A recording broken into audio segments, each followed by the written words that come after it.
My previous video talked about the election results in Germany.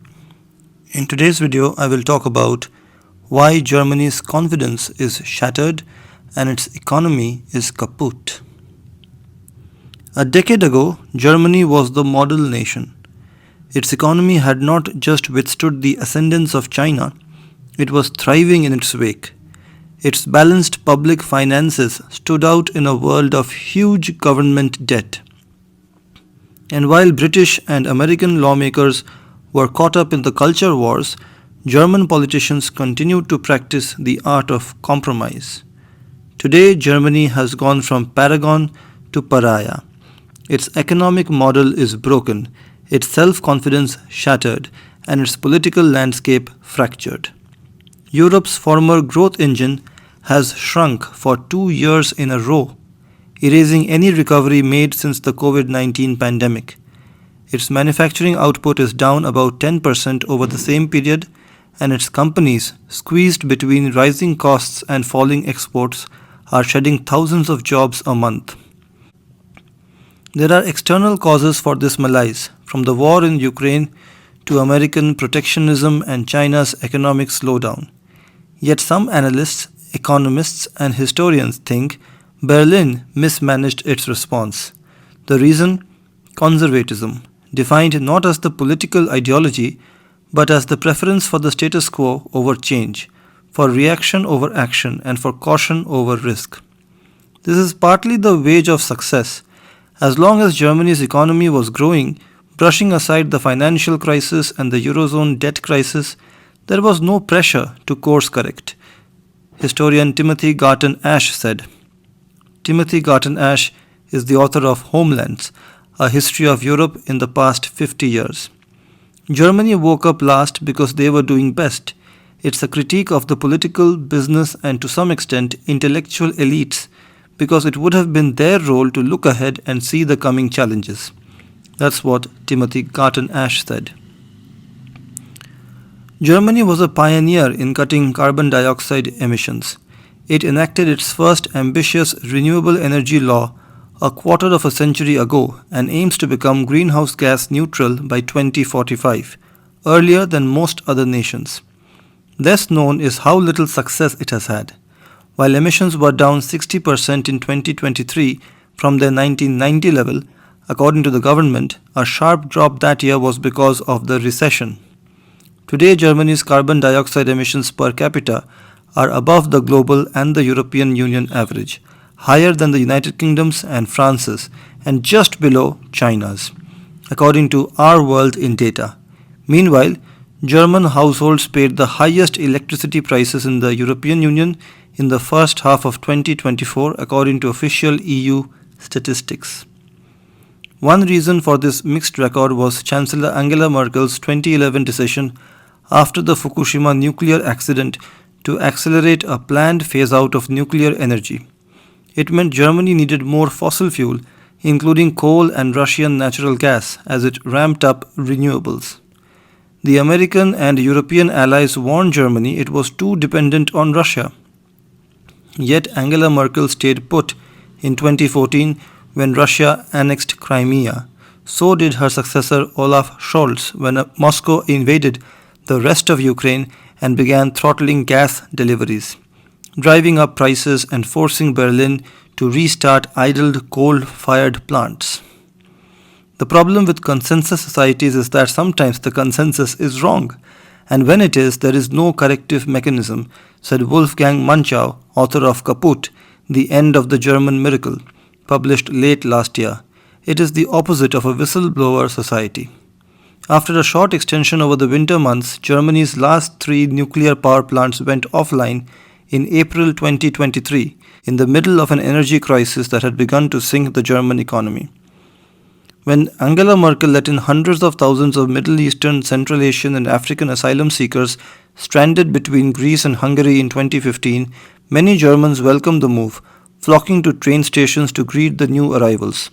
The biggest influx of people in the history of post-war Germany resulted from a non-decision. As described by Robin Alexander, deputy editor of the newspaper Die Welt, in his 2017 book Die Getriebenen, which translates as the driven, Germany's borders were already open under the provisions of the Schengen document free travel area. As the migrants approached, Merkel chose not to close them. Why? Because of the risk that a closure would be challenged in court and that the border police might have to use force to protect the borders. The border stayed open not because Angela Merkel deliberately decided so, nor anyone else in the federal government, writes Alexander. At the crucial moment, there was simply no one willing to take responsibility for closing it. For Andreas Roder, historian and head of Republic 21, a conservative think tank in Berlin, Merkel was always very good in her analysis of why this won't work and why that's impossible, and bad at finding how to make things possible. That's the German attitude, but it's also very European. Americans are much better at trying things and seeing what happens. As the public mood soured over migrants, boosting the far-right Alternative for Germany or AfD, successive governments made incremental changes to immigration laws, to little effect. The country registered more than 250,000, that is 250,000 asylum applications last year, down from 2023 but higher than any other year since 2016. Today, migrants are less likely to be working than Germans and more likely to commit crimes. The federal government alone spends 30 billion euros a year, equivalent to 31.46 billion American dollars, on benefits for refugees and asylum seekers, more than half the country's defense budget. For Roder, Germany's inability to change course when circumstances evolve, evident both in its nuclear energy and immigration policies, betrays what he called a static view of the world that has become ingrained since German reunification. As the dust settled after the fall of the Berlin Wall, he said a sense spread in Germany that the world too had found its steady state and that Germany no longer had to change. A decade ago, as Tesla was creating a buzz around its expensive electric cars, Germany's famous car industry bosses made two fatal assumptions: that their expertise in making cars would translate into the electric vehicle age, and that China would continue to absorb ever larger numbers of petrol-fueled Audis and Volkswagens. Making EVs, the companies later discovered, was largely about batteries and software, which people who excelled at making pistons and fuel valves were not necessarily good at. After Tesla, Chinese car makers have now leapfrogged their German rivals in EV technology, eroding the German automotive makers' market share. If you have dominated the market for nearly 40 years, especially in the high-end segment, the readiness to rethink things from the ground up, as Elon Musk did, is not high, said Jürgen Pieper, an independent automotive analyst. For Manchow, this speaks to a central weakness of the German economy. Reliant on analog technologies, mechanical engineering, chemicals, it has survived thanks to minor adaptations and luck, from the European Union's enlargement to the rise of China, which opened up new markets and low-cost production locations. But the model is falling behind.